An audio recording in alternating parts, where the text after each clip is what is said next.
Ajit Doval team Modi का अहम हिस्सा है। यही कारण है कि जब किसी देश के साथ कूटनीति में मामला अटकता है तो अजीत डोभाल आगे बढ़कर मामले को सुलझाते हैं।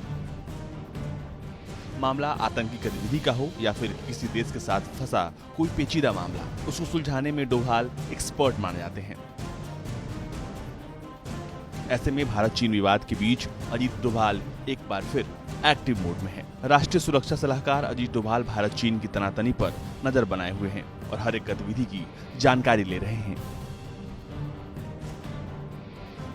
पिछले कुछ दिनों से लगातार भारत चीन सीमा पर चीनी सैनिक तनाव पैदा करने में लगे हैं। इसका नतीजा ये है कि चीन की चालबाजियों का जवाब देने के लिए भारत ने भी सीमा पर बड़े पैमाने पर सैनिकों की तैनाती कर दी है। चीन का ये डर्टी गेम उस वक्त चल रहा है जब पूरी दुनिया कोरोना महामारी से जूझ रही है और इससे निपटने में लगी है।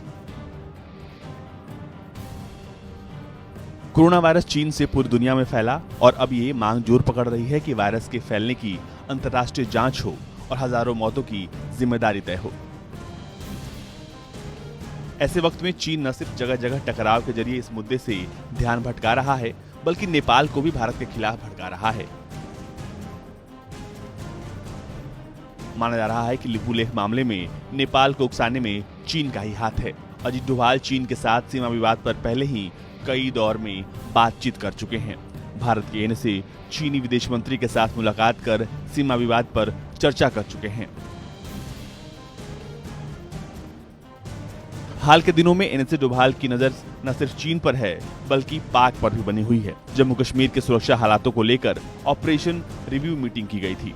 डोभाल ने आर्मी के टॉप कमांडर्स और अर्धसैनिक बल के जवानों को पाकिस्तान के साथ लगी नियंत्रण रेखा पर घुसपैठ रोधी ग्रिड और कश्मीर घाटी में आतंकवाद रोधी ग्रिड को और अधिक मजबूत करने को कहा था।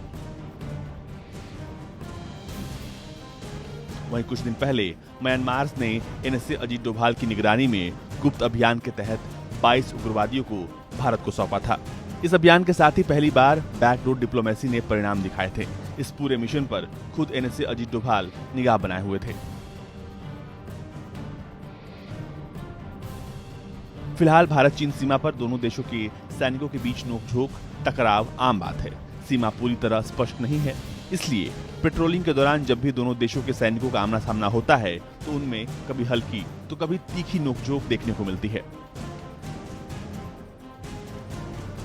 लेकिन इस बार का टकराव गंभीर रूप लेता जा रहा है। लेकिन एनएसए की एंट्री के साथ ये माना जा रहा है कि ये मामला जल्द सुलझ जाएगा। ब्यूरो रिपोर्ट, भारत तक।